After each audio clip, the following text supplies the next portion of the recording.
In 2 nights, I will be in the air flying to the United Kingdom for what is going to be the biggest and most important week in the history of All Elite Wrestling. AEW All In. Tonight we're going to talk about this historic pay-per-view for AEW. We got news. We got match card changes. We got injuries. We got returns. We got preview. We got predictions. And we got the Tony Khan media call this afternoon that yours truly wasn't invited to. We're going to talk about all that stuff right here on episode number 10. Also, we're going to go over Cash Wheeler, man. What is the backstage reaction after everything went down this past week with Cash getting arrested? We're going to go over the WWE Payback build. Lackluster, to say the least. Cody, what is he doing? Judgment Day, what are they doing? Sammy and KO, what are they doing? We'll talk Edge's retirement. And we'll talk Gunther and Chad Gable. For the IC title, is Chad Gable going to be the one to end Gunther's reign for the Intercontinental Championship? Ladies and gentlemen, Drew's got his hot beverage. I hope he has a cold one. I don't know what he drinks if he's a beverage connoisseur like I am. We're mixing it up tonight, man. I got my hot, I got my cold. I don't give a shit what you got as long as it's cold. And when we get there, I'm gonna ask one simple question. What the fuck are you guys drinking? I'll see you over there.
AEW successful?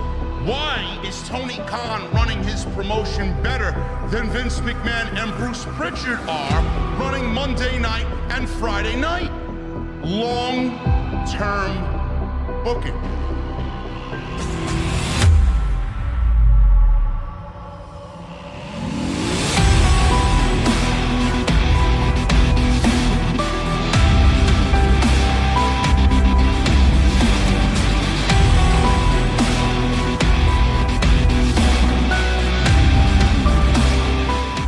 What is going on, guys? Thank you so very much for stopping by the channel once again tonight. It is Tuesday Night Titans for your Tuesday, August 22nd, 2023. I'm your host, JD from New York. As always, joined by my very good friend and co-host on Tuesday nights, Mr. Andrew Baydala. What is going on, man? What's up, man? How are you? I'm good. I got to fly. I think I got him, man. I swatted him with a roll of paper towels, and I seen him do a downward spiral underneath my desk. I think he's gone. There you go. Yeah. So, you excited to go to London or what? I don't know, man. That's a genuine question. I was, and then I wasn't because of the lack of card. I don't know. I mean, for the people over there, I'm sure they're excited, but for me, I don't know, man. I think I'm more excited to sightsee and have myself a couple of old-fashioned in multiple different places when I get over there. There you go. You know, I don't know. How are you? You feeling excited? I'm good. Am I excited for the card? Yeah. We've discussed this ad nauseum. We could start here. I've been to London, so I love, the people over there. Love the country. Been there a couple times for NFL games. Jets, Jets, Jets. Soon. And some other teams that I've gone to work for over there, and when as a fan, I do appreciate London. I have no desire right now to head back, but it's a fun country for sure, and they love their professional wrestling. Yes. So yeah, let's start with All In, right? I guess that's the hot topic right now. Tony Khan had a media call this afternoon, which I was a part of. Thank you very much, AEW. Yeah, we'll leave it at that. Well, one here was invited, the other wasn't, so we'll just leave it at that. Well, I don't really know if I was invited, truthfully. I just figured out. Yeah, that's all right, man. I know they don't like me, man. It's all right. I'll live. I guess maybe they don't like me either. I don't know. I've done nothing. Well, don't let my reputation sour you, man. I don't want to bring that upon you. You know what's funny is how many people were like, you sure you want to do this? And I was like, yeah, I want to do this. Like I respect his passion, and me and him differ in opinions, me and JD, but I know the type of person JD is, and I know exactly what we're getting week after week. And yeah, it's going to be the best show that's ever, the best professional wrestling sports entertainment duo in the history to do this live debate show. So yeah, it's crazy, man, how people make assumptions without even actually sitting down and actually having a cold beverage with me. It's like all they judge is what they see online, man. It's sad. Yes, and yes, it is hot here in Minneapolis. It is 100 degrees, no doubt about that. So yes, I saw the comment. Yes, it's hot in Minneapolis. Shout out to Warroad, who provided me with this fantastic hoodie. It's a bunch of hockey players come from here. Anyways, the media call was something today. It really was. AEW and Tony Khan really have the wrestling world, the professional wrestling world, and the sports entertainment world in the palm of their hands this weekend, because it's going to be a spectacle. Now, whether or not this show delivers on that is up to AEW. And in my opinion, there are some matchups that I wish we would have seen, but I'm going to move away from that and not act like a spoiled kid at Toys R Us and just say, okay, this is what they're giving us, and let me try and enjoy this, because that's what professional wrestling and entertainment is.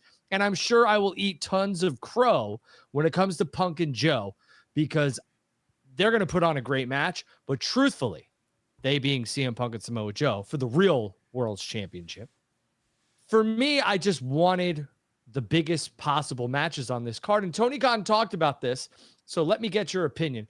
Tony said a lot of the card was changed and in flux due to injuries. He wishes Bryan Danielson could have been a part of this card. He was slated to be, he being Bryan Danielson, in one of the main events. Well, no shit. Who he was going to take on, who knows? I mean, it was rumored to be Kenny, yes. Which would have been a massive match. Yes. I mean, massive. So kudos to him for trying to get, him being Tony Khan, trying to get that done.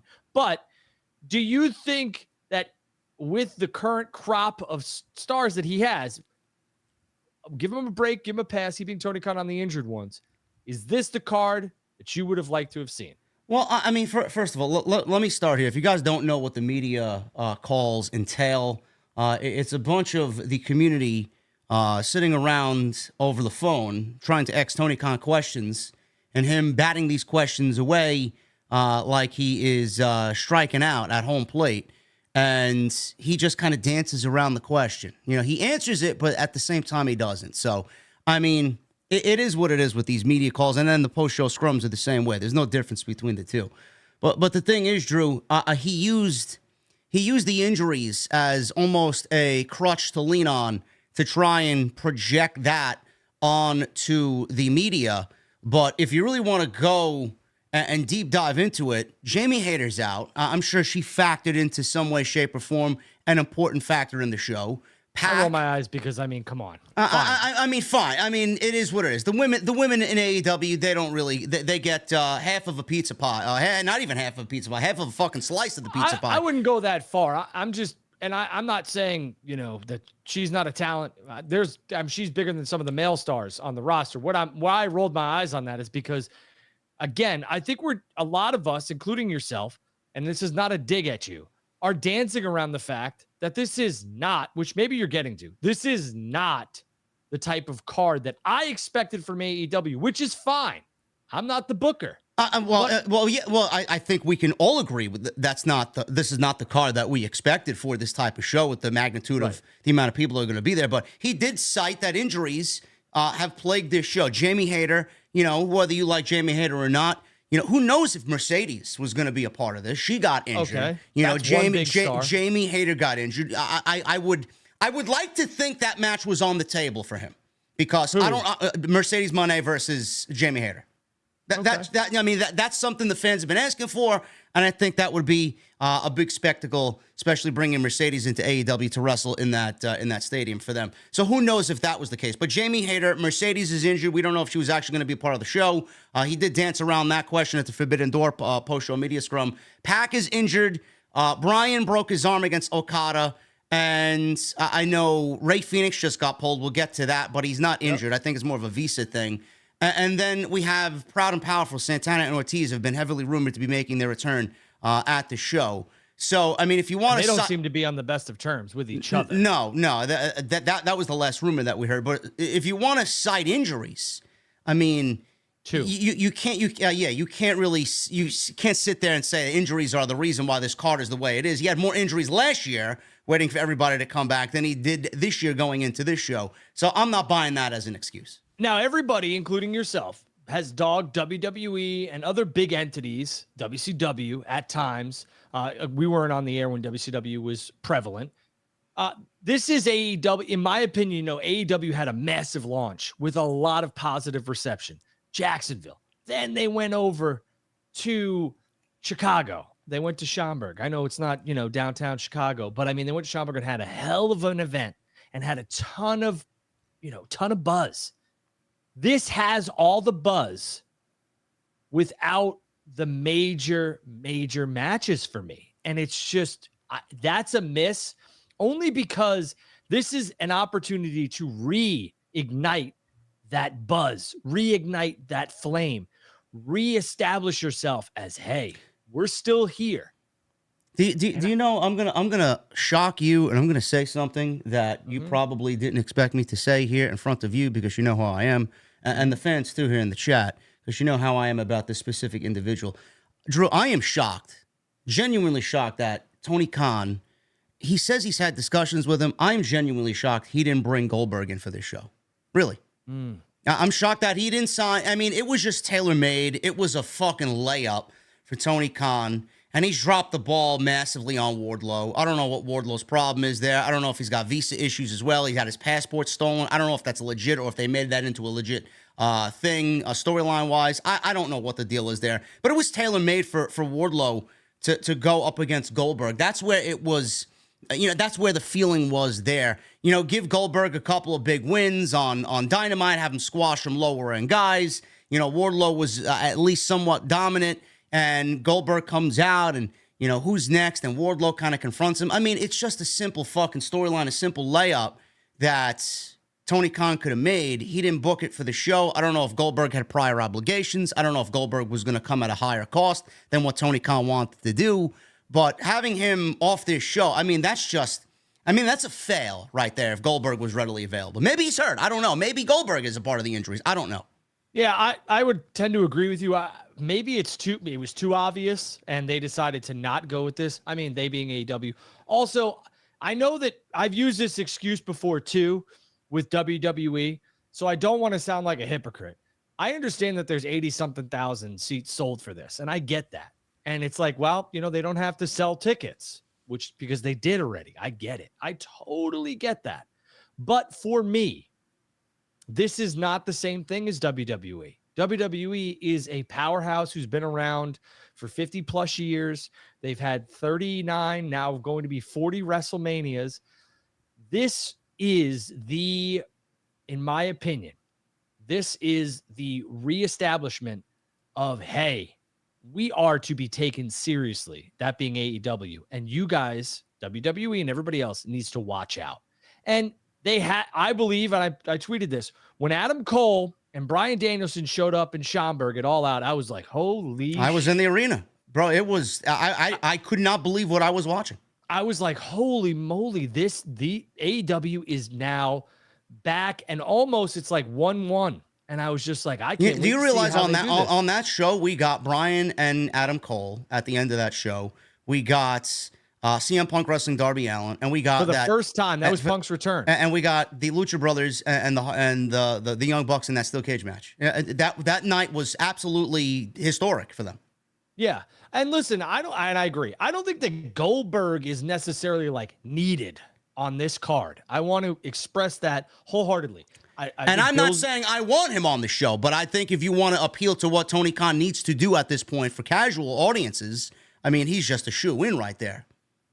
You could go different. Yeah, I mean, and maybe, Dynamite is in Georgia. Yeah. So is Collision. So, maybe. I know Goldberg's, I think he's in Arizona nowadays, but he's, he's a former Bulldog and everything else like that. I understand, and I know that it would make the AEW audience cringe for the most part, but to JD's point, I mean, the casuals, you pop Goldberg on AEW television for 1 week or 2 weeks, they're going to probably tune in to see what this pay-per-view is.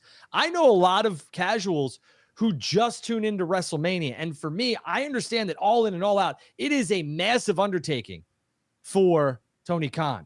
But if it's me, this show this weekend is the biggest show in AEW history. I get that the first pay-per-view was probably their biggest. I get it. But this surpasses that. There's going to be 80,000 strong at Wembley Stadium.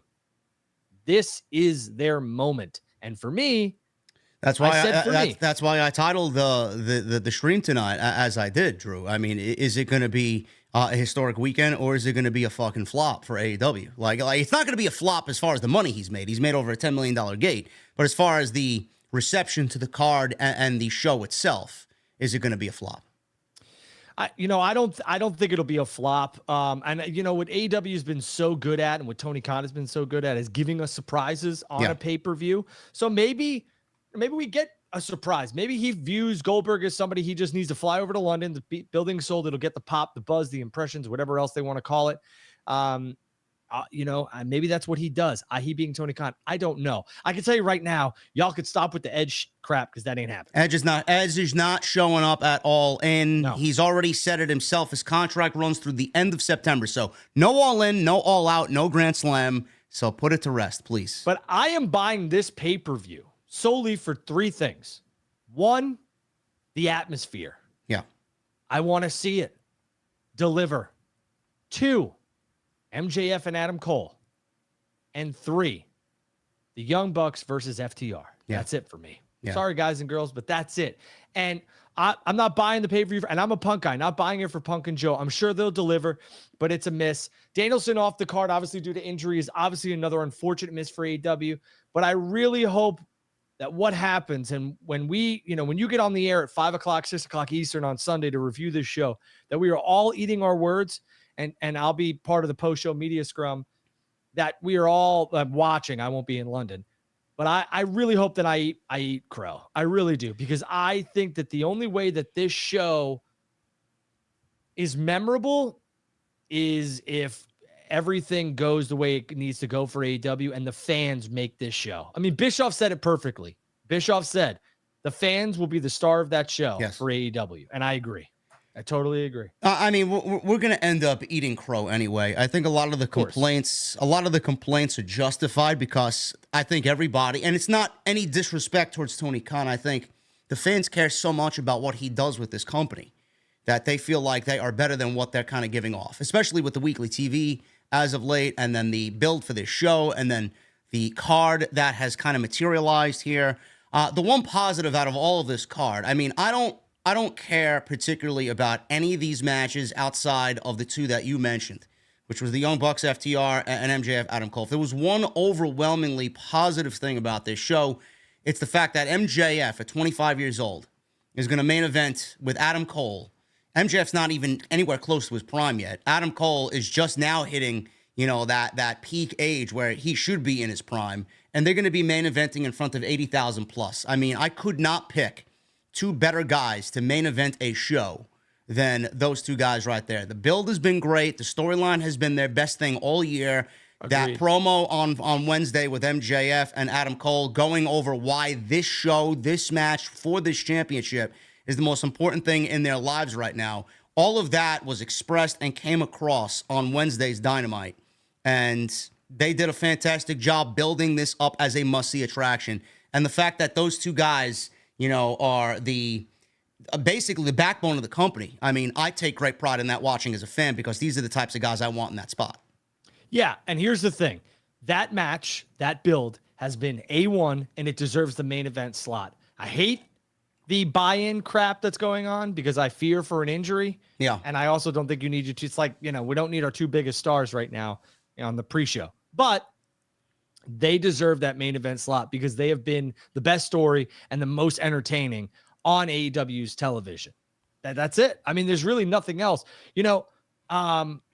The Sting match does nothing for me, and I love Sting and Darby, and I think that Swerve has rejuvenated himself, and I look forward to seeing what he does, but that does nothing for me. But I do want to ask your take on Sting, because Tony Khan did moving away from All Out. We'll get to our predictions, so just stay tuned, but I want your take on Sting. Tony Khan was asked about Sting on the media call, and he said that he has offered Sting a new contract. He wants him to stick around. He being Sting, he's not going to pull the plug on Sting's career. He's going to let Sting do that himself, and as long as Sting wants to be around, AEW will have him. Your thoughts?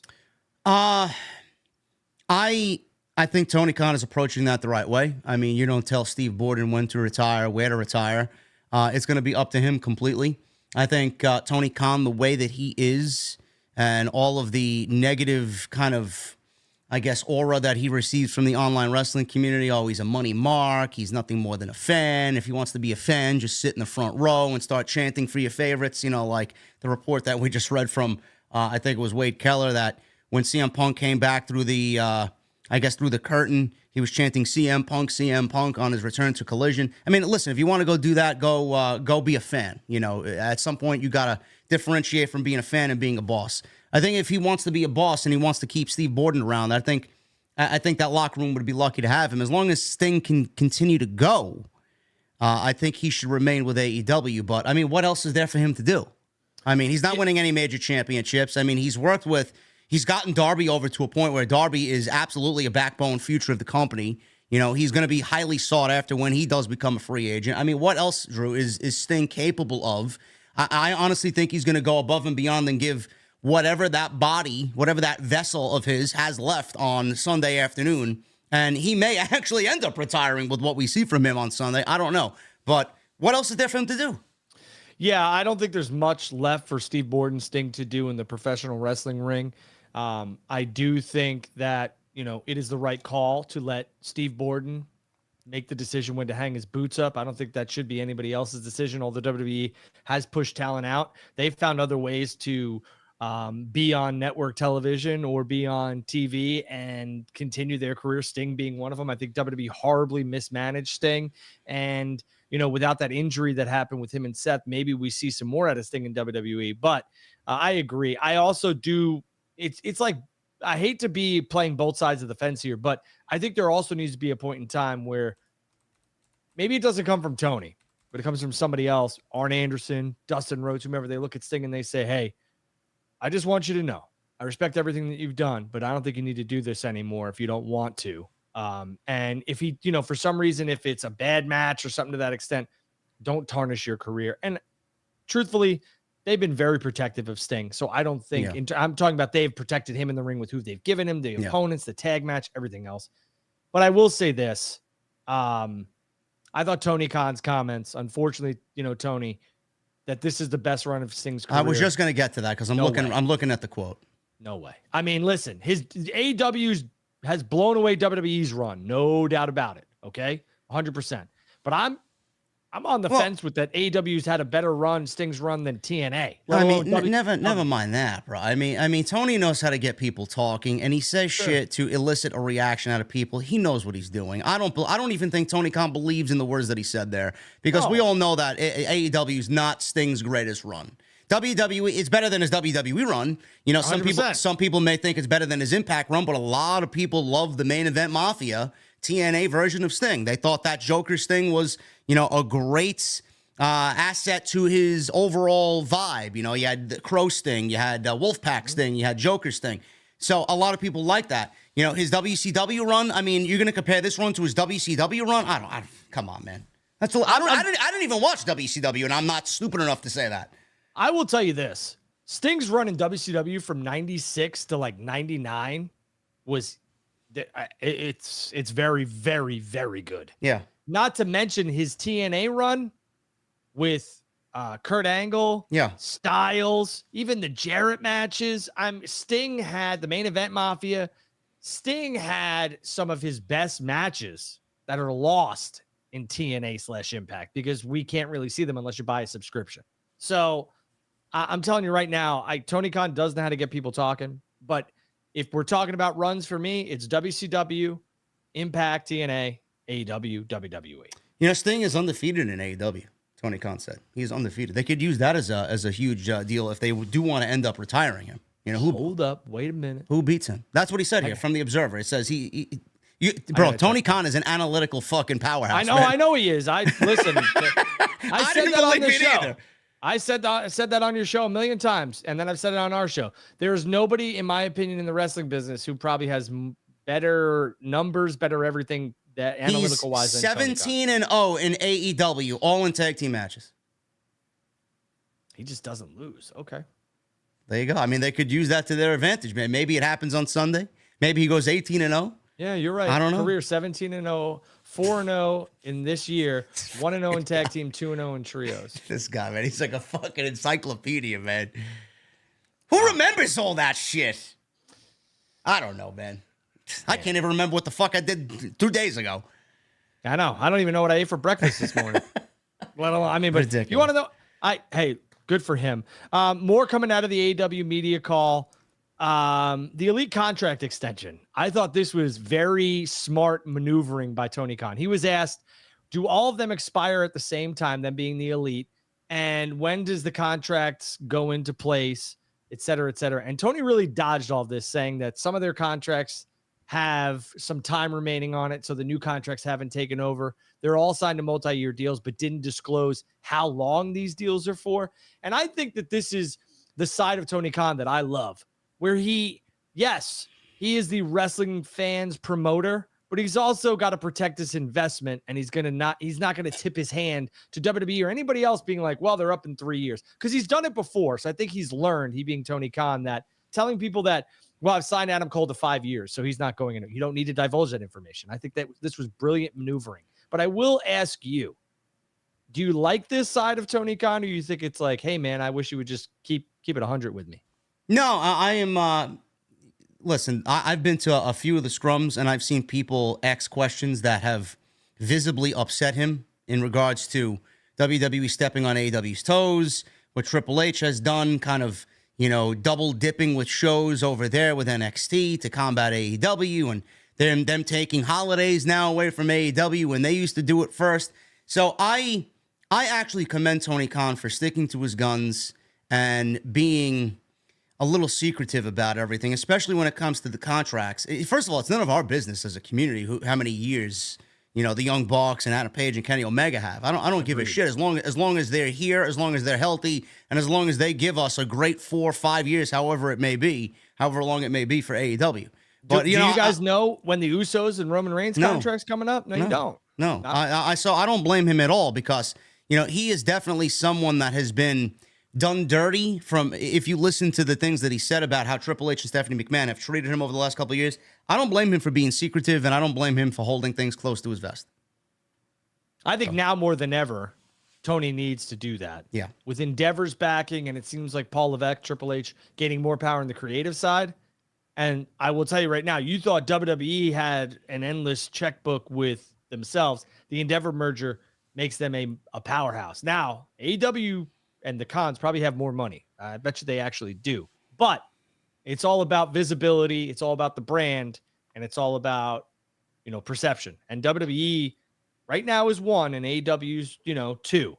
So I think Tony Khan's very smart to keep that close to the vest. The last thing coming out of the media call, JD, is Tony Khan was asked about, well, there's 2 things, but I want to talk about this. He was asked about dodging the UK. Well, he wasn't asked. He dodged the UK event question. Will we be seeing more United Kingdom events, international events, et cetera, et cetera? He kind of dodged. He said, well, I'm going to focus on this event, and then I'll make an announcement about another event, possibly once this is concluded. Do you think that AEW is going to run Wembley again? No, I mean, I would not run Wembley again. Listen, I think All In, to kind of preface your question, I do think All In will be a yearly thing. I do think that this will be their WrestleMania. Everybody's been asking, what's AEW's WrestleMania? Is it All Out? Is it Double or Nothing? None of those shows were their This is their WrestleMania. This is what's going to get them off and running with their major stadium show. This is their big stadium show. They've succeeded at selling the amount of tickets they have, and they're going to run one of these every single year. That's my prediction there. As far as running Wembley again, I would not run Wembley again so soon. If he does run something in Europe, I know he did mention, and there was a rumor going around that if AEW did come to the United Kingdom for the first time, that they would run Principality Stadium, because I think his soccer team owns that stadium. So I do think that they'll hold a Dynamite there, or, maybe a Grand Slam-like show. Maybe it's a pay-per-view, one of the lower-end pay-per-views, like a Double or Nothing or a Full Gear, something along those lines, maybe next year. But I do think that it'll be in that general area. So, I heard you mention that you feel like this is AEW's WrestleMania, and I would agree with you. Do you think that if this was reversed and this is what WWE gave us, that you would, be upset with this, like how everything has transpired with the card? Not to beat a dead horse, but I mean, if this is AEW's WrestleMania, I know Danielson's hurt, but, I hate to go back to this, but it just seems like, are we going to get bigger and better matches at All Out in Chicago? I don't think so. Me I either. mean, So there's two All Out matches already. I mean, we have Luchasaurus and Darby Allin, and Miro versus Powerhouse Hobbs. And then more than likely, we're going to get Kenny Omega versus Konosuke Takeshita. So, I mean, based off those 3 matches, I do feel like it kind of comes off as, I don't want to say that it is, because it's not. It's almost true. It's like this is night 1 of WrestleMania, and the next week is night 2 of WrestleMania for AEW. It's almost like, All In, All Out, night 1, night 2. They're going to give you a banger show on Sunday, and then the following week, it's going to be like more of a I don't know, Plan B, Yeah, so we're going to get probably the ladder match between Cole and MJF in Chicago, and then we'll probably get, a Punk Joe rematch? I hope not. I mean, why have this match at All In if you're not going to do something at All Out? That being CM Punk. Truthfully, I don't get that one. So we're going to have 3 Punk Joe matches in a span of a month and a half? I mean, it just seems like that's the only available card right now that Tony can play, because the trios match isn't happening, right? That we all want to see. I mean, if we get Punk and Omega at all in Chicago, great. But I mean, that could sell out a stadium. So that would have been a miss. I don't know. I'm going to get off the card and everything else. The last thing, Tony also talked about in the media scrum, video packages and how they would be released on AEW's channel and everything else like that. That will help, fans understand the build and everything else like that towards these matches at All In. For me, this is a major miss. This is where you need to use your TV time to get these builds and everything else across. I don't mind the video packages. WWE does them, but they put them on their television before the match airs on a pay-per-view or premium live event. This to me just sounded so convoluted, and I think it's a miss. Your thoughts? I feel like listen. I love a video package. I loved the Shinsuke Nakamura one. We'll touch upon that a little bit later with Seth Rollins last night. I thought the Nakamura one was fantastic. The Shayna Baszler Ronda Rousey thing that they did before SummerSlam, I thought that was great. When WWE typically does them, it's to enhance a feud that's already been ongoing on TV. The difference here, Drew, is Tony Khan is, again, projecting, we're going to get video packages and it's going to kind of lay out what's going to be happening on the show. But the thing is, when he says that and he puts video packages on TV, it's going to be more, trying to cover up their laziness because they did not tell a lot of story going into this show. And they're going to use this as their crutch to say, hey, look, we have story, we have build. Just watch the video package. You'll find out everything you need to know in the video package. No, because like you said, they should be maximizing the minutes that they have on TV with the performers that they got to sell these stories and build matches or build dialogue between people on live TV instead of just throwing everything in a video package with some fucking random highlights from New Japan 6 years ago. I mean, I appreciate them taking the effort and the time to put it out, but it just reeks of laziness to me, bro. Yeah, and I think the use of Omega on this card is a miss, and I'll leave it at that. I don't give a shit about what packages you want to throw together from New Japan or anything else like that. Omega's use on this show in a 6-man is dumb. You could have found so many different ways to have Kenny have a major match here, because Kenny, with all due respect to all the other boys in that locker room, Kenny held this company together for so many years. Well, listen, I mean, I think we need to put the Punk and Kenny Omega narrative to bed because maybe Tony couldn't do it. I said last week, something else. Tony's the boss. If he wants whatever he wants, they should listen, right? I don't know how things operate there. It sounds like and seems like Tony's got, he's weak and CM Punk's got him by the balls. I don't know what the case may be, but I'm asking you, what do you do with Kenny Omega? Obviously, I have Kenny Omega take on Jay White. I mean, again, it's basically the same thing, just one-on-one. You got a 6-man tag. It's the same thing. It's Kenny Omega versus somebody of his past 6 years ago.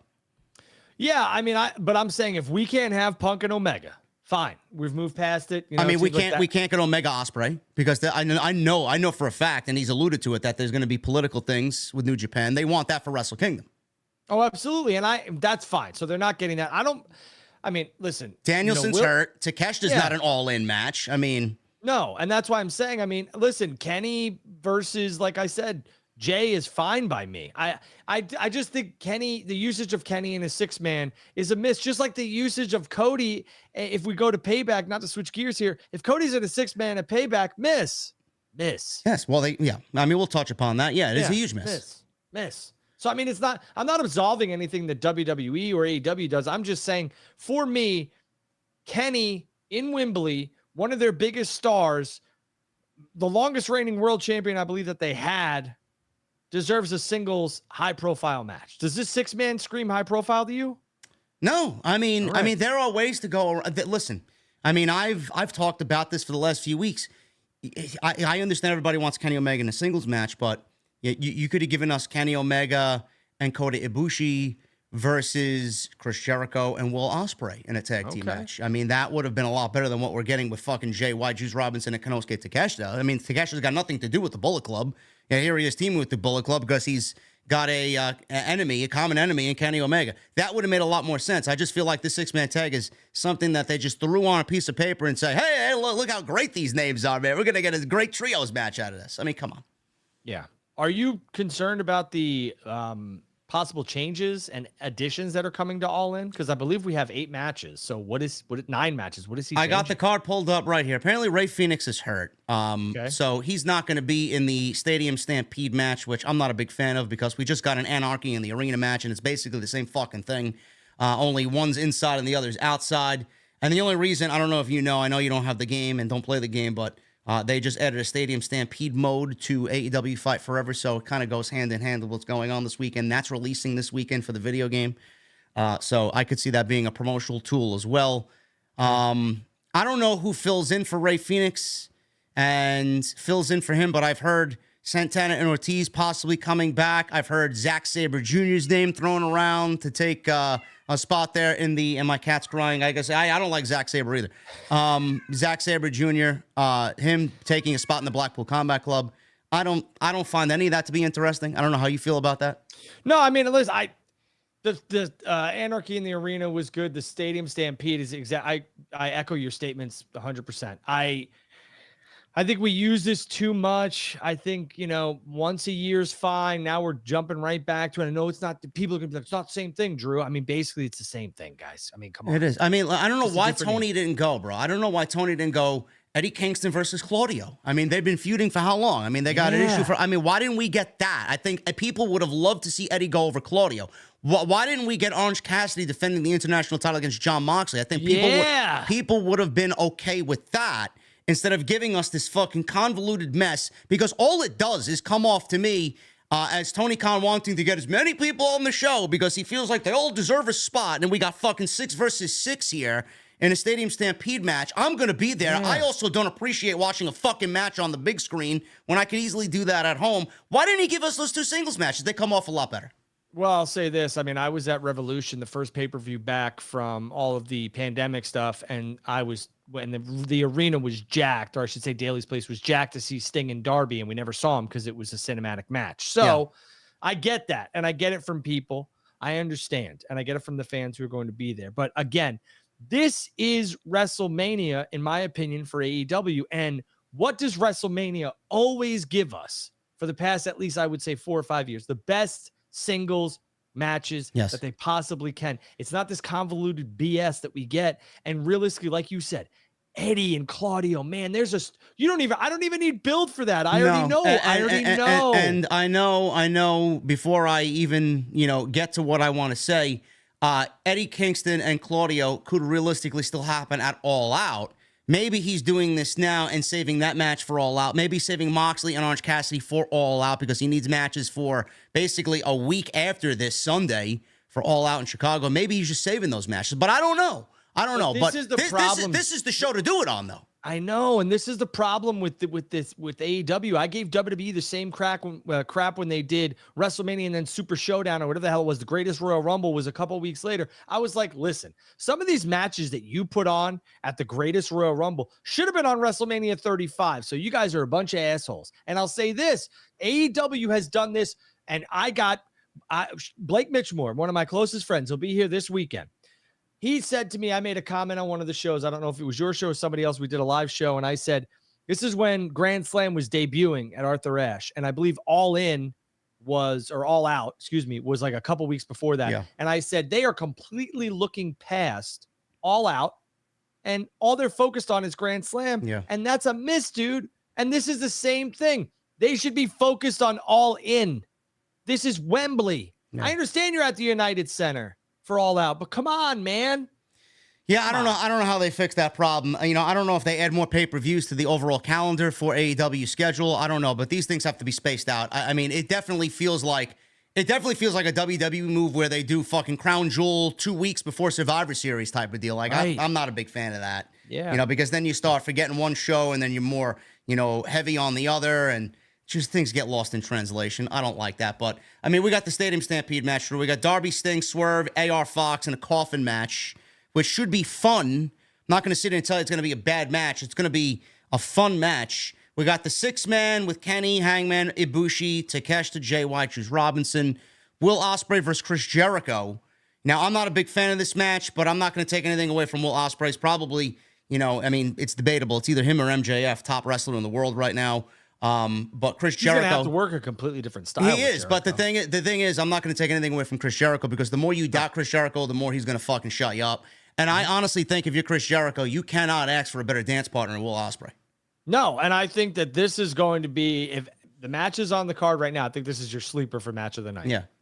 So we got that. No championship on the line there. I know Will Ospreay changed the IWGP United States title to the UK title. Women's World Championship seems like a throwaway match. Sheeta, Toni Storm, Saraya, Britt Baker. This is a throwback to the first All In where they had that fatal 4-way. AEW Tag Team titles, FTR, Young Bucks. We'll get to Cash Wheeler in a little bit.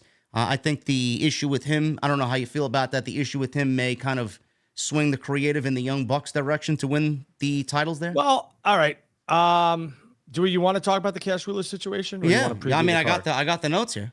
Yeah. I mean, Tony answered this question on the media call, but I've heard some of your stuff, but I'm really dying to hear what you think about this whole Cash Wheeler situation. Tony says that he's monitoring the situation very carefully, but he doesn't believe that he will have to do anything to change this card. And because it's one of the biggest matches on the card, and it's one of the biggest matches ever for the AEW tag team division. So how do you feel about this? It was made pretty public, which I stated before ever all this information came out, that there is no chance in hell that Cash did not go to management and say, hey, this happened, because you do not want this situation coming up like, oh, hey, by the way, now all of a sudden, I'm being arrested and I have this hearing, and you don't want that. So we knew it. He had talked to AEW. So what are your thoughts? Well, it's a lose-lose situation. I mean, what is Tony Khan going to do? If Cash went to him and said, hey, I got this warrant out for my arrest. I mean, I'm here, they're there. I'm eventually going to get fucking caught and taken into custody.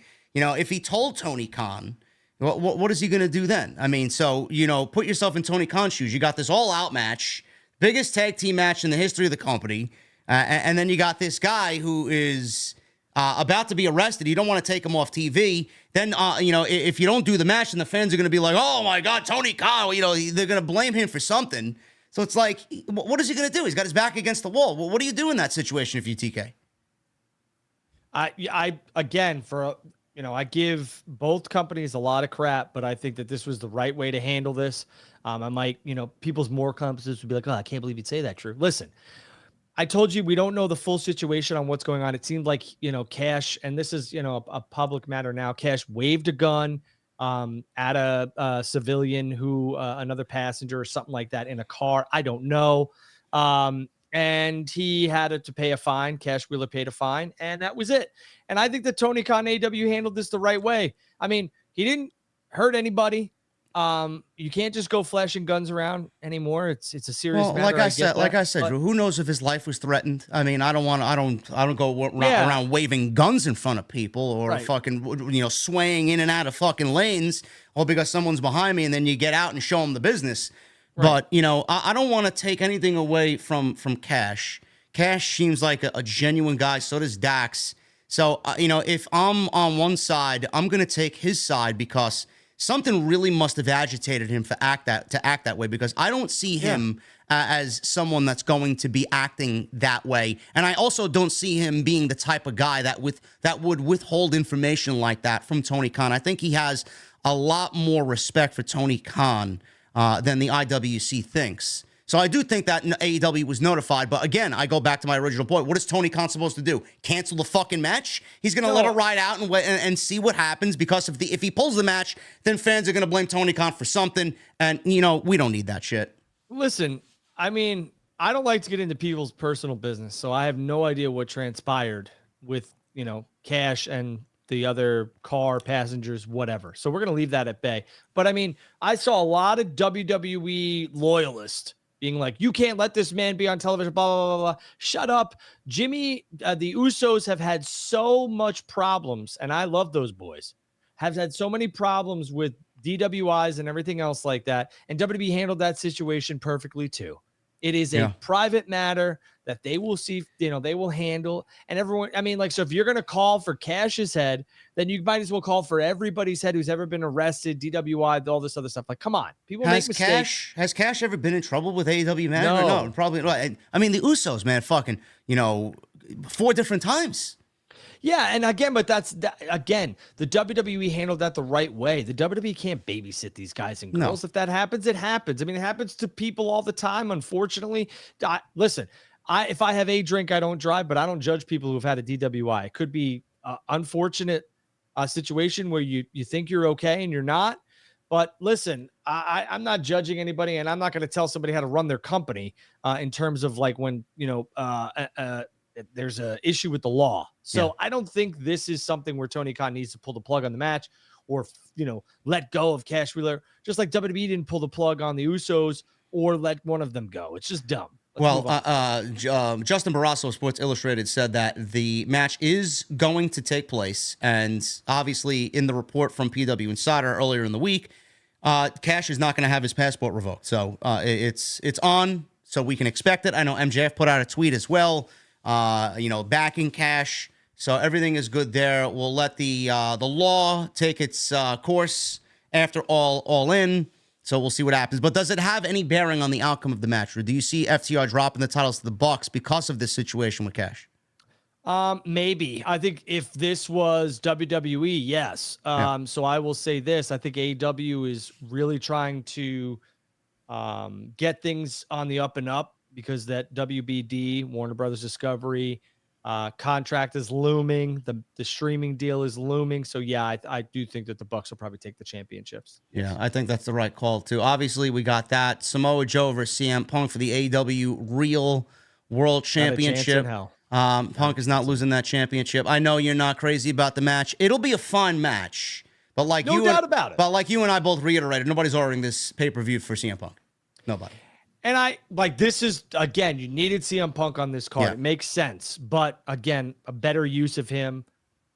That's a story for another day. I would have loved the 6-man match here. Do you think that with how hot MJF and Adam Cole have been, that AEW opted to ride the wave with them going into this show instead, and the original plan was CM Punk versus MJF for this show? Do you think that's a possibility? And that AEW had to change course because of how hot the storyline was? I think the two major main events here were going to be Danielson and Omega. Well, I should say 3. Danielson and Omega, FTR and the Bucks, and I think MJF and Cole were the plan. I think when, and again, I don't know this to be fact, but I think when Tony came up with this card and they did the whole tag team battle bowl, basically, right? That's what it was. I think that the end game was always MJF and Cole at this pay-per-view, and I think it's the right call. Now, they're missing a major match with Danielson and Omega, so Omega's thrown into a 6-man, blah, blah, blah, whatever it is, an 8-man, 6-man, whatever the hell it is. Fine. But I don't think Punk and MJF were scheduled for this show. That match makes more sense in Chicago. But yeah, I don't think you could do that now because we can't have one match with MJF and Adam Cole. I want a ladder match between those two. I think that happens at the United Center. Yeah, I could see that being the case, too, because MJF has kind of went on record saying that he's had the best of this match and the best of that match. And, he hasn't had a ladder match yet. So I'd like to see that. And Adam Cole is, I could see Adam Cole thriving in a ladder match. So I'd like to see that. And they're going to need a mega main event for that. And right now, what else they got? They got nothing else for All Out. And again, this is another launching pad for that event, it seems. So MJF and Adam Cole in a ladder match. And do we do Punk and Joe in like a cage or... It seems like we're going to get stipulations out the wazoo at All Out unless they completely go in a different direction and don't continue the feuds, which is a miss for me with MJF and Cole. They want to end the Punk Joe, fine. But they need to continue, they being AEW, the MJF and Adam Cole stuff. So we'll have to wait and see. Who do you think is going to win the Jericho-Ospreay match? I think Ospreay's going to win. I don't think Ospreay's going to lose until he ends up... I don't know. I want to say that Omega's going to win the overall battle between him and Ospreay, but... I mean, I don't see Ospreay losing. I just don't. I mean, he's a champion, so I can't imagine New Japan wanting to have their champion lose in someone else's promotion. Doesn't make sense to me. Yeah, I mean, and Jericho's the guy to do it. The business here. So, and by the way, Fozzy is playing Judas live at the pay-per-view. I love that. Yeah, I think that's great. I mean, they should get Living Color to play Punk to the ring too. Just me. I mean, knowing Tony Khan probably. No, and Tony Khan, he's already got fucking Metalingus already bought and purchased. You want to talk about this? Let's talk about it. Let's talk about it. I came on here a week ago and I said, I think there's a high possibility that Edge joins AEW at some point, sometime. I will say now, watching the send-off Edge got in Toronto, obviously everything can change. The way that people took to social media, who will remain nameless, current stars in different companies and WWE, it seems like they're trying to convince Adam Copeland to come to AEW. And I think Edge, Adam Copeland, is either going to re-sign with WWE, which I think is a miss. I'd love to see him in AEW, or he's just going to stay retired. I don't see him in AEW anymore. You don't see him in WWE or AEW? I don't see him in AEW. I could see him in WWE, maybe, has another 6-month, a year contract, and then maybe we could revisit this AEW stuff. He'll be 51 at that point. Yeah. But I really don't see him. Listen, I don't think we need Matt Hardy and Dax Harwood to go to bat for Adam Copeland. I think Adam Copeland knows exactly, what awaits him over there and the plethora of riches that still, could entice him to join AEW. I mean, a match with Kenny, a match with Adam Page, a match with Punk, Ricky Starks. I mean, a tag team with Christian versus the Young Bucks, a tag team match with Christian against FTR. I mean, the Lucha Brothers. You really think that Adam Copeland, Edge, is going to tag with Christian more than once, have a tag team run in AEW after the storied career he's had? Yes. Interesting. Listen, I don't know him. I don't know him obviously, but I mean, is a world championship beyond what he really wants to do? Like, does he really want to end on top as a world champion, or does friends, family, and how he got started is more important to him? He started with Christian. He may want to end with Christian. I just find, to me, if I'm making a personal bet, I think Adam Copeland finds it a little bit more desirable to end his career side by side with his real life best friend. That's just me.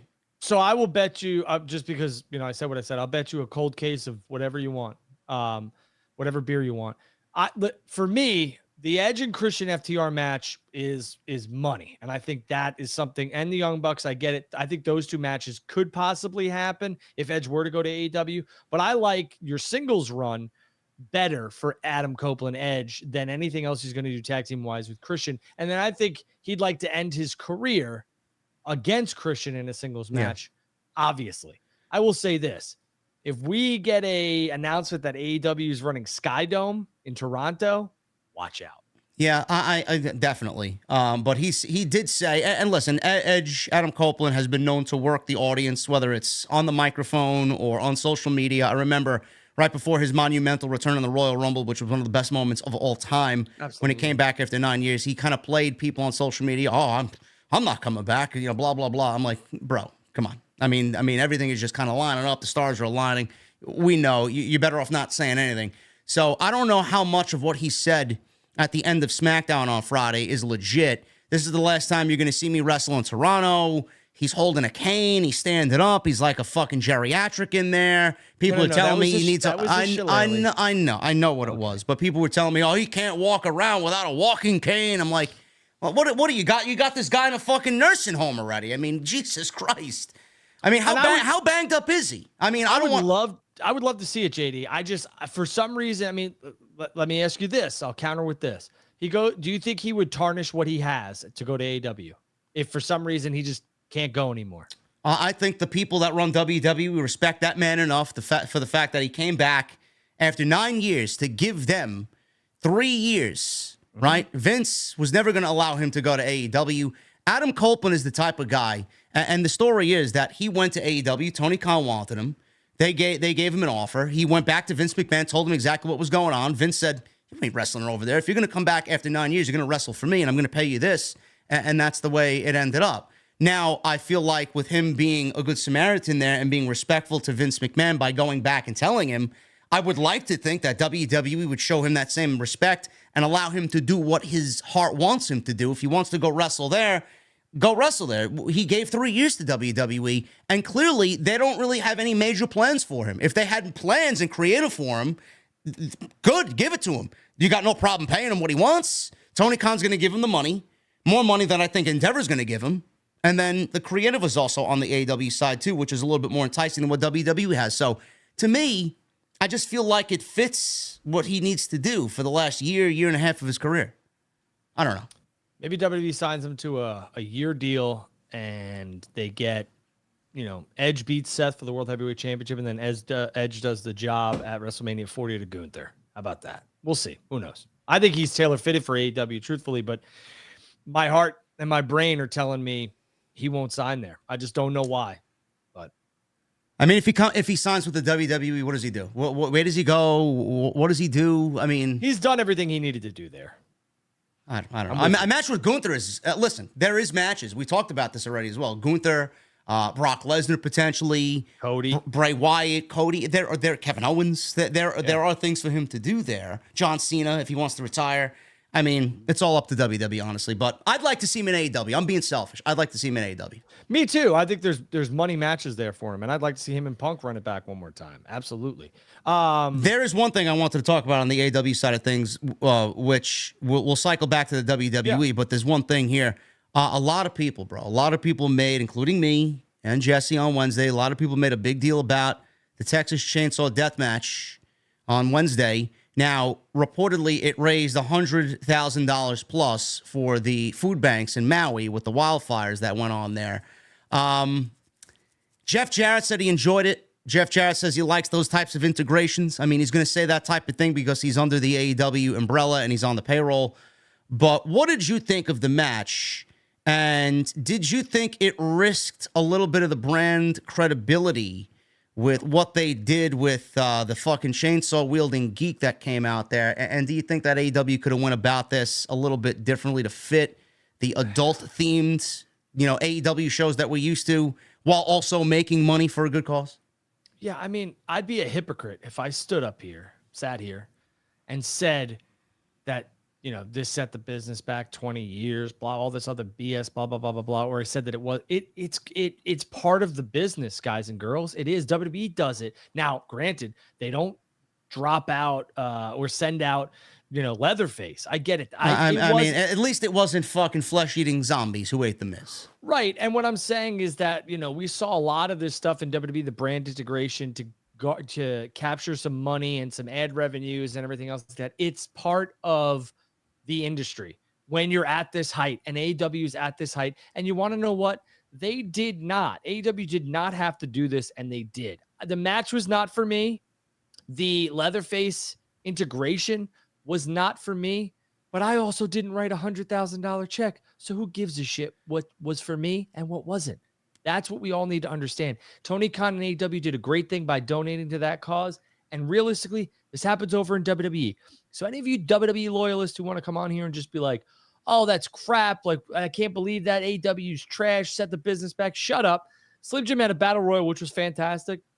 We had a fucking pitch black match with puppets laughing down below as Uncle Howdy took a dive off a fucking scaffold.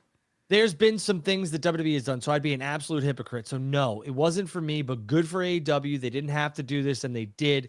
And I appreciate it because it's part of the business. Tony Khan is a genuine good human being. We know that we know that he does a lot for a lot of charities, and he's just a good-hearted human being. You heard the story about what he did with William Regal, and the story about his mother, which kind of correlated to letting Regal go to be with his son in WWE. The massive amount of charity work that Tony Khan's done. The thing that got me is, AEW doesn't need to do this. If they wanted to donate money, Tony Khan would have donated money. The thing that got me was the fans the next day, because I tweeted something about Chris Jericho, and you mentioned it, setting the business back 20 years, with the whole fucking zombie thing and the zombie tweet that happened.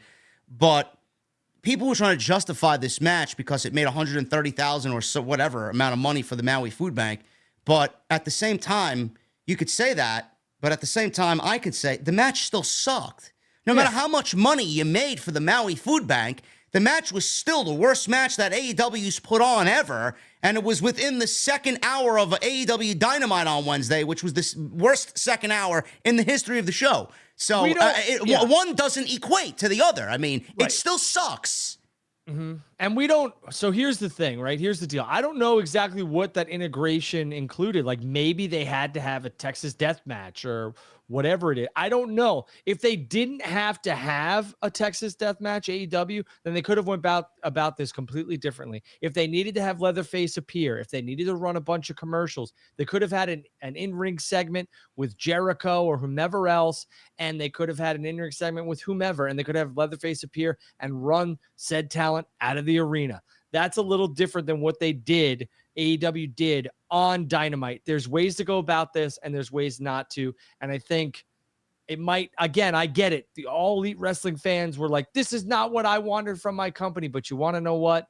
It's part of the business, and it shows that your company is taking the next level, that these brands, these games, movies, whatever, want to be a part of All Elite Wrestling. So good on Tony Khan. Yeah, I mean, they could go about it. You know, they use what did they do? They did House of the Dragon. It was like the Dragon Slayer versus the American Dragon, and you know they had fucking Dragon Lee on that show, I believe, as well. They had Shark Week, that Shark Cage that they used during the show, integrating that with Shark Week. Winter is coming. Whatever else they do. I mean, they do some cool shit. But I thought it came off cheesy. I mean, it did. There's no doubt about it. There was no escaping that, and I just think that like you have to own it. I own my stuff, and you own your stuff, and I think that AEW just needs to own it. And Tony Khan seems like he did. So, where do we, going back to WWE? One last thing on Edge. Where do we rank Edge all time? Oh God. I mean, I don't think he's top 10. I don't think he's even top 20. Maybe 25 to 30, maybe? No, I think he's top 20. You think so? Yeah. I mean, I'd really have to do a list. I mean, he's definitely not, and I have all the respect in the world for Adam Copeland. I mean, we're talking about my favorites.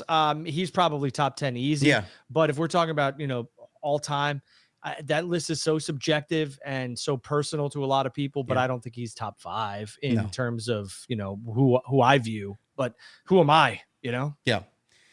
Keeping with the SmackDown theme. No bloodline on SmackDown at all on Friday. The show definitely felt lackluster because there was no Roman, no Jimmy, no Jay, no Solo, no Paul Heyman was there, but he did say that Jimmy would be on Friday, this coming Friday. Was it a welcome breakthrough, or did the show feel flat to you without the typical cast of characters in WWE having to put some effort into the rest of the card on Friday? Yeah.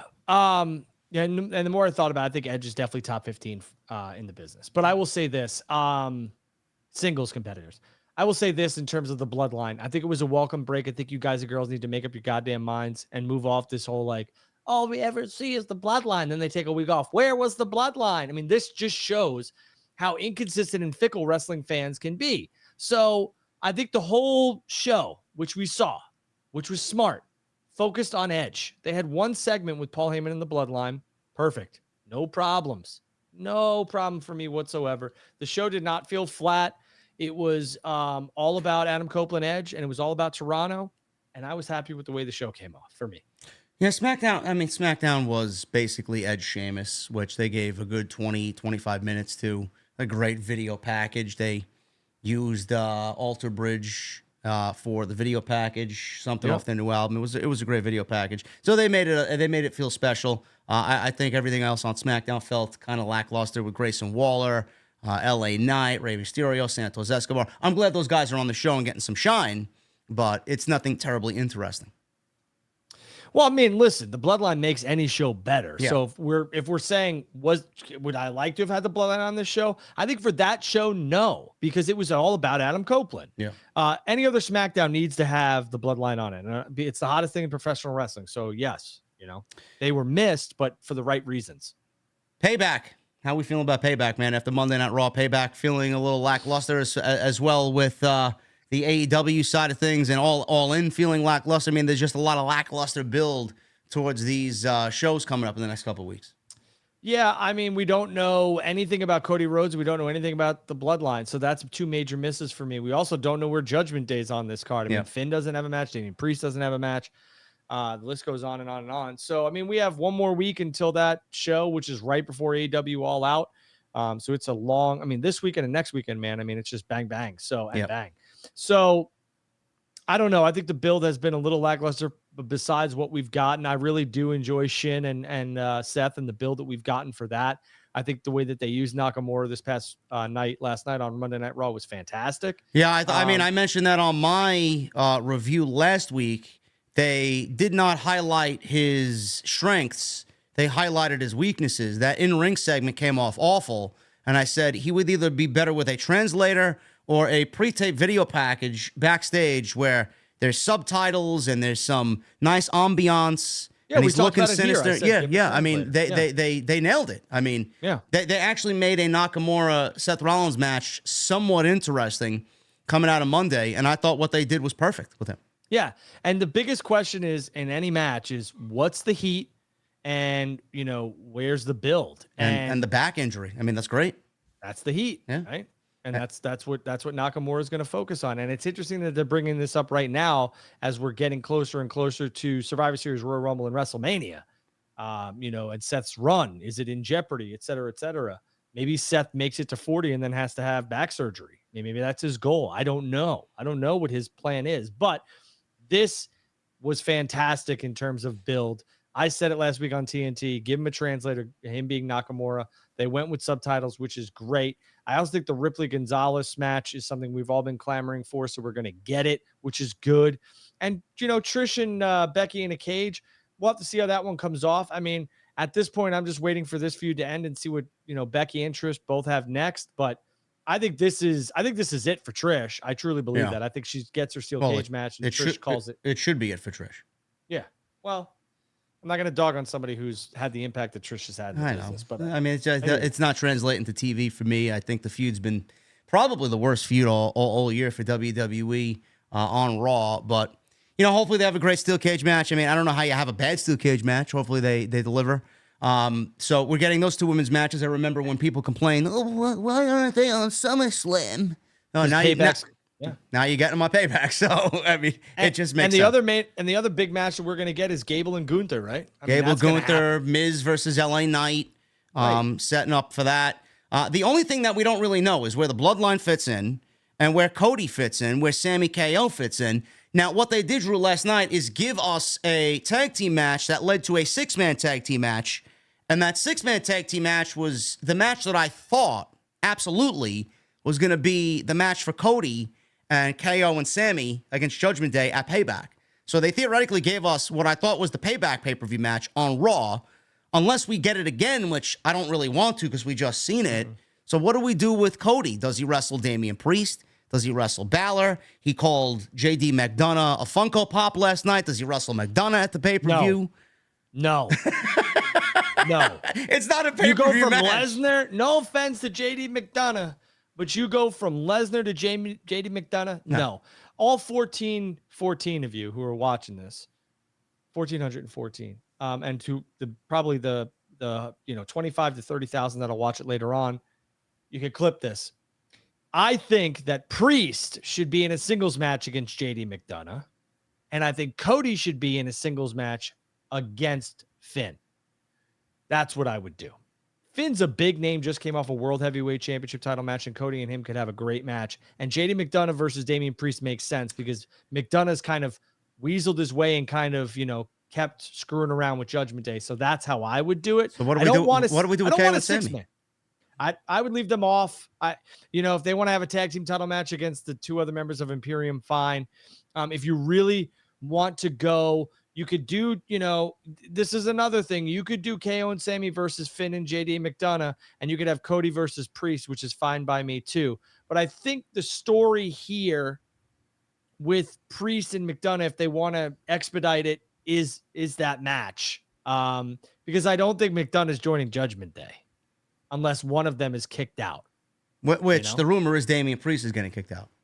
Yeah, so let's have JD McDonough take on Damian Priest. I mean, I don't hate it. Cody versus Finn. Are you mad at that? I'm not. I mean, we've seen it. I mean, I'm not mad at it. It's going to be very similar in feeling to me like Cody and Dominic was at Money in the Bank. It's just going to be there. I mean, it's all leading to War Games, I believe. Mm-hmm. I don't know, how they're going to kind of facilitate all that into November, but we got Payback, we got Fastlane, we got this India show where John Cena's coming back. He's going to be on SmackDown, I believe, on September 1st. So he's going to be. But to that point, JD, they gave us the 6-man already on Raw, so we can't do that at Payback unless there's a stipulation, unless the tag titles are on the line. I don't know. I mean, Payback is looking like. It's looking very weak as far as the build is concerned and the matches. I mean, it's definitely kind of feeling more like a TV taping than an actual PLE, but that's just my opinion there. So we'll see what happens with Cody. Jason Barker, I want to shout Jason Barker out. He just donated a $100 super chat. He says, I'm coming in hot today. Got a fantasy NFL draft happening and running my BC Amplified Dunkin' Donuts like a boss. I mean, you have an NFL draft right now. What pick do you have and where are you going? If you haven't picked yet, your boy's a 7-time, 8-time champion. So I think it's 8. I can help you out a little bit.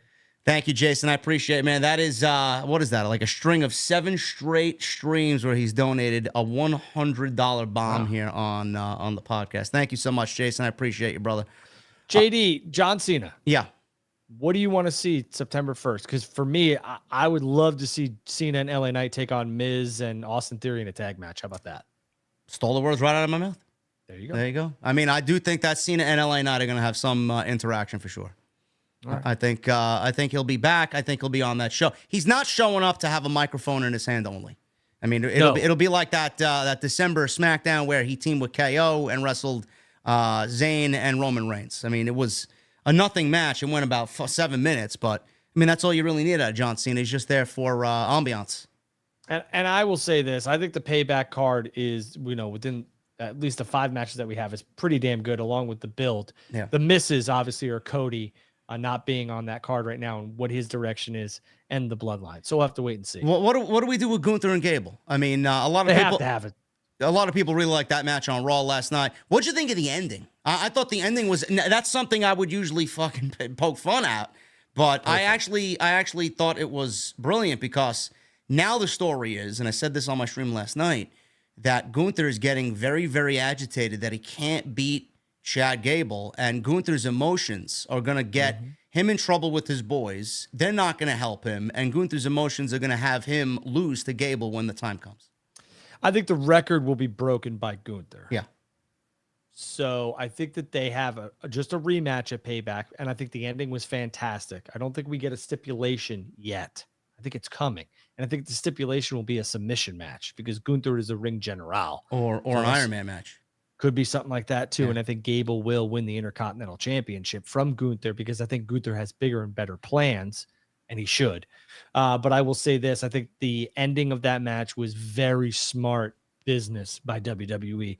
Gable gets a win. That is the first time Gunther has lost a singles match since becoming the Intercontinental Champion, since coming to the main roster. So, I mean, everything. They have elevated Gable and kept Gunther red hot and kept the championship on him, which is the most important. So kudos to WWE for that. If I will add this, if Chad Gable does not beat Gunther for the IC title, Gunther should not lose the IC title at all. He should walk into the Royal Rumble, win the Royal Rumble, walk into Mania as Intercontinental Champion, beat Seth Rollins for the beat Seth Rollins as Intercontinental Champion for the world title, hold both belts, remain undefeated, and then drop the IC title, and they have a big 16-man fucking Raw and SmackDown tournament to crown a new champion. All right. I mean, I don't hate it, but I will say this. Imagine the IC title in the main event at WrestleMania, though, bro. Well, yeah, and that's a huge, one of the main events for that's a huge like tip of the cap, and feather in your hat, your cap for that championship. But I will say this: if they don't take WWE does not take the Intercontinental Championship off of Gunther before Survivor Series, and he does win the Royal Rumble, there is no chance in hell that you can have Gunther drop that championship before WrestleMania because he needs to roll in, like JD said, as champion, because you do not want to change that momentum that Gunther will have. So, to your point, I think, Gunther could lose the Intercontinental Championship at Survivor Series or at Fastlane to Gable, whether it's, his boys get thrown out from ringside and he doesn't have the help. However we get there, Gunther needs to drop that title. We got something that just hit the news feeds about an hour ago from PW Insider. They are reporting that there is, Drew, a sense of gloom and doom within the company offices, with many employees feeling that if you're not a part of the production or involved with the WWE talent, then you're not safe. The company looks to cut back departments that are not needed because of the merger.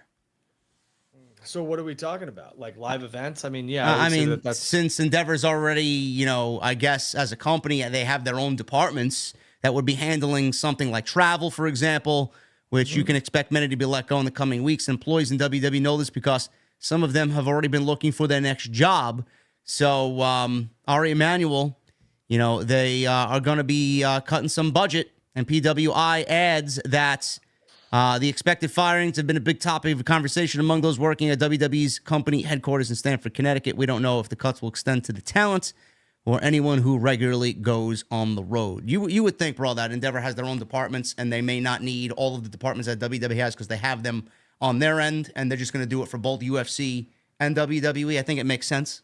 Well, I will say this.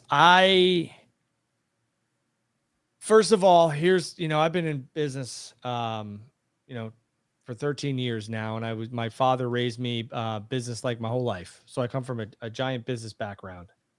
Mergers are messy, absolutely messy. And I feel for everybody involved. Now they could also be very, profitable for those who are at the head of the table, no pun intended. Yeah. I don't think the production team is something that Endeavor will gut, because those guys and girls have been on the road with WWE for numerous years, and they know what to do, how to do it. It's like second nature to them. Now, the Endeavor guys, the production with UFC and Zuffa and all that other stuff, I get that. But that's a different animal with WWE. And I don't think the production people are going to be cut. I think the live event people have already seen some of that, and I think that will be your biggest cut, is the live event crew, because realistically, like, Endeavor knows how to sell tickets. So I think that's where you'll see it. Well, why were they even thinking about cutting production if that was the case? Because, I mean, aren't you running the risk of, you want to differentiate the products? No, you don't want WWE to come off feeling like UFC, and you don't want UFC coming off to feel like WWE. Right. And you really want to keep those two separate entities, separate entities. But if you want to use brand integration where it's like, hey, let's get Conor McGregor over in WWE and let's get Roman out a UFC event, and where he's, walking somebody out, something like that, that's perfect. Cross branding, great. But anything else like that, no. And to a lot of people in the comments here, talent cuts, that's coming. Absolutely. And that's an unfortunate side of the business. So let's not celebrate somebody getting their livelihood cut. You guys are already firing No Dollar, huh? Jesus Christ, you guys are vicious. I have nothing but nice things to say about AJ Francis. He's a former NFL player. So I mean, whether he cuts it in the ring or not, he's an athlete. So Byron Saxton's gone, man. You guys are crazy, man. Yeah, man. That's all I got on my end. Unless you got something else you want to. I'm gonna hit you with two things real quick, and then we'll get to the super chats. Then we'll get out of here. Angle Doc on Peacock. Angle coming back. Who's that? Manage somebody? Kurt Angle? Oh yeah, he's getting the same right after Payback. We will get the Angle documentary on Peacock, which I'm looking forward to. He talks about it.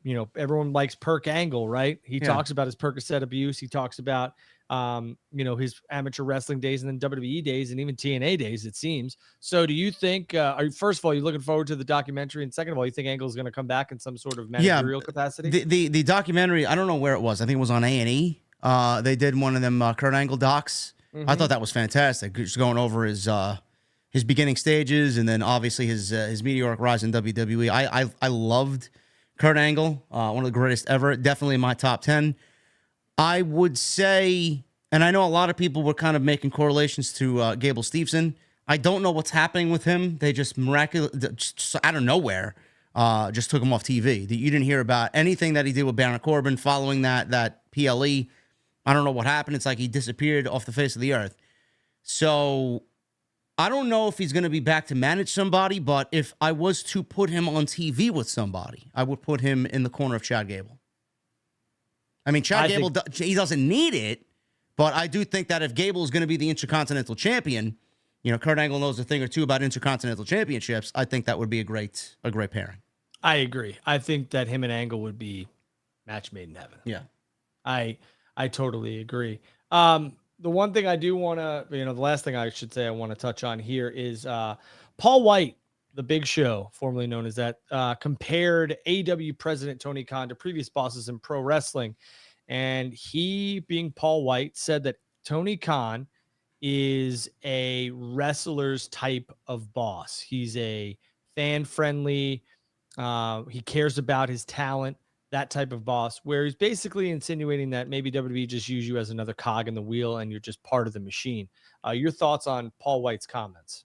I actually find some validity in Paul White's comments. I could see he's got an accurate description. I don't work for WWE, obviously, but I do see with what everybody has talked about over several interviews over the last several years, especially as of late, going back to 2020, right before the pandemic, and they let everybody go.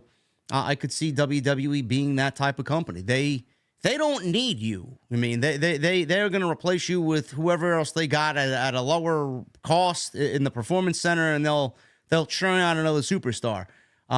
If they want you, they'll have you, but they don't need you. Tony Khan, I think, is the type of guy that values his employees.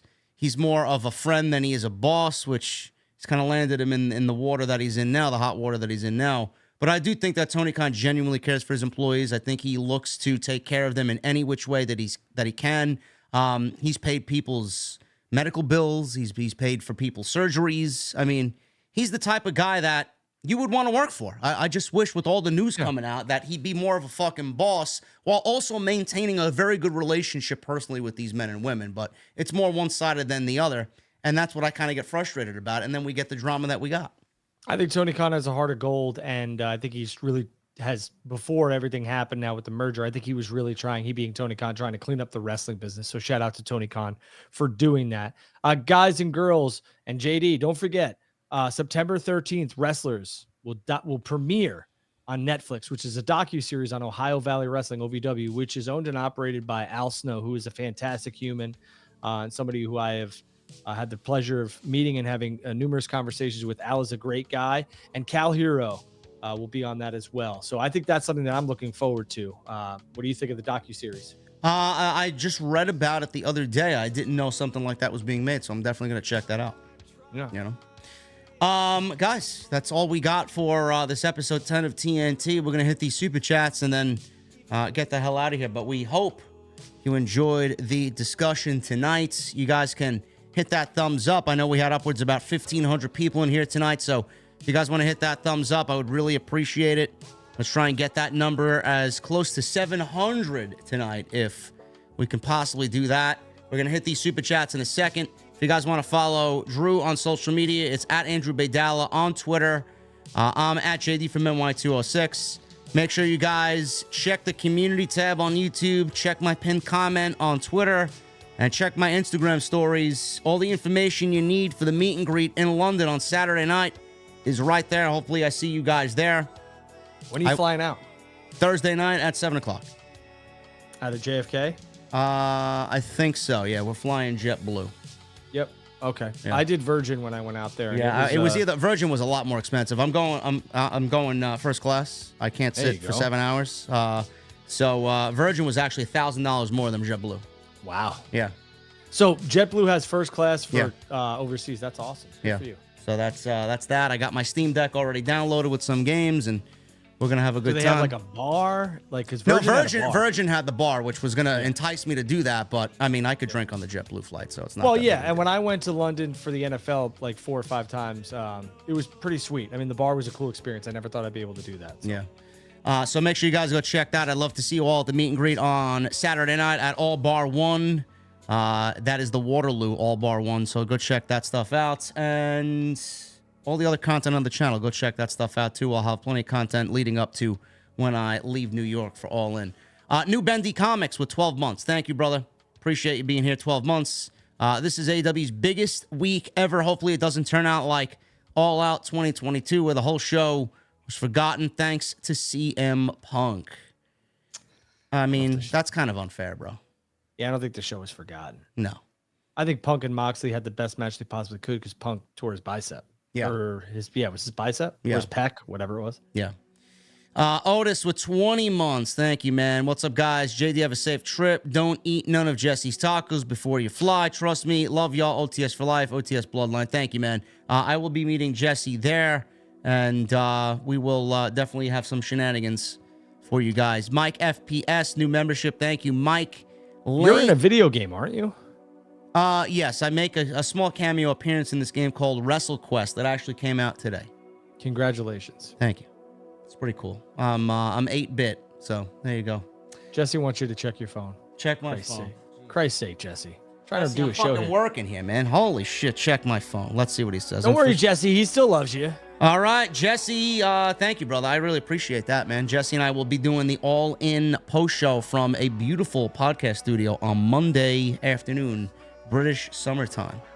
There you go. So there you go. Thank you. I'll hit you back up, Jesse, after the show's over. Mike FPS, thank you, man. Lane with a $2 super chat. Have fun in London, JD. Hopefully it's a good show.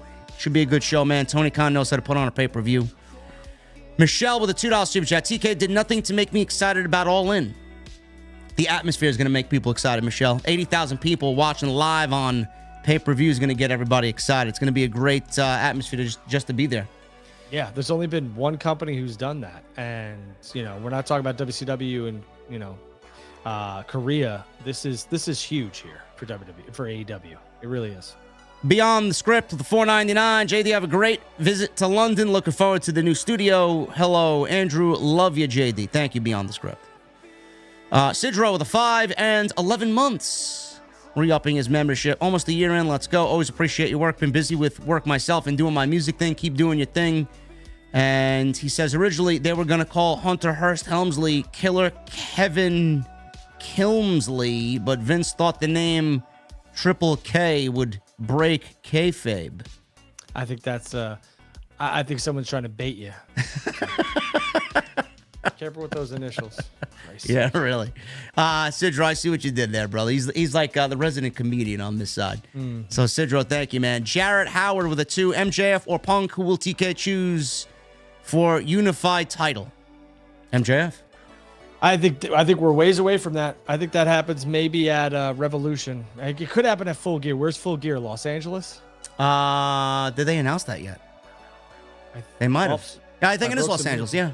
There you go. Staples Center, I believe, or whatever. Cryptocurrency arena. Yeah. Dom Wappa with 2 months. Hey, JD, what game are you looking forward to? Baldur's Gate or Starfield? Also, when can we get into the Discord server for us VIPs? I got to give you guys the link for the Discord server. I'm not going to be playing either one of those games, especially Starfield, Dom Wappo, because I don't have an Xbox. And I don't game on the PC. BW Roses with a $2 super chat. Your thoughts on Tammy Cinch's current situation? Don't care. Don't care. She made her own bed. Yep. Jim K with 24 months. JD, you were nice enough to talk to me 5 years ago in Chicago at the original All In outside ODB's food truck. Really appreciate it. Enjoy London. I remember that. Thank you, Jim K. I also hung out with this guy for a little bit over at the what hotel was that? It was with that was with the first Starcast, I believe. Yeah. We hung out. We had a couple of beverages. Yeah. 3 Kings with a $4.99. AJD, did you see they put the numbers out? There has been some form of Judgment Day versus Seth, Cody, Sammy, KO for Raw's main event the last 16 out of 18 weeks. Yeah, that's a problem. Yeah. That's a problem. Yeah, the Raw number did a 1.5. It did terrible this week. I think people are really starting to get frustrated with the repetitive main events, honestly. I was shocked at how well the ratings were for the summer. So yeah. Well, they got a couple of weeks to get their shit together. Mm-hmm. Basic with the 5 months. Make sure you bring a power bank along with your Steam Deck. Already got it packed, brother.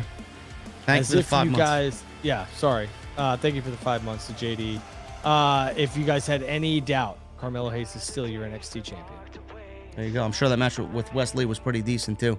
NGM Ballin with a $4.99. What's the best way to spend Tuesday night with everyone saying TNT? Yeah. Love it. Tommy Brannigan with 19 months. Hope you have a great trip to London, JD. Thank you, Tommy. Appreciate you, man. And Beyond the Script with a $1.99. Have you seen the new Call of Duty trailer? I did, but I don't play single-player campaign. Make sure you guys remind me in October when it's the multiplayer trailer. TNT is the best professional wrestling / sports entertainment show on the market. There you go. This was an easy show tonight. It's always easy when you got two guys who know what they're talking about. But we're about to get out of here, man. What do you got before we close the show up? First of all, safe travels to you and Jesse. Thank you. And everyone, meeting up JD overseas and whatnot. I will say, try and enjoy Sunday, because this is truly something that happens once in a lifetime. And I think we just all need to take it in, myself included. It might not be exactly what I had hoped and expected for, but I'm going to try my best to be entertained and really take in the spectacle that is All In. And I want to congratulate AEW for doing major business here and changing the game once again. I will feel a little bit better when I get there, and I'm seated amongst 80,000 people. It should be exciting, and I am glad I get to witness history with Jesse. So we will have a great time. I will try and take as much video as I can for you guys when we get there and continue to pump out the content. I'll let you guys know about the meet and greets all week, the podcast that's coming out on Monday following All In from the podcast studio. You guys are going to get a ton of shit, but I want to thank you guys for joining us. I want to thank Drew, as always, for sitting in on Tuesday night, episode number 10 for Tuesday Night Titans, and we will see you right back here next week, I believe. I think I'm flying back in on Tuesday morning, so I should be ready to go. I'll let you know, though. Yeah, we will more than likely see you guys next week. Until then, guys, take care. Have a great night, and I'll see you next Wednesday, or this coming Wednesday, with Jesse on AEW Dynamite.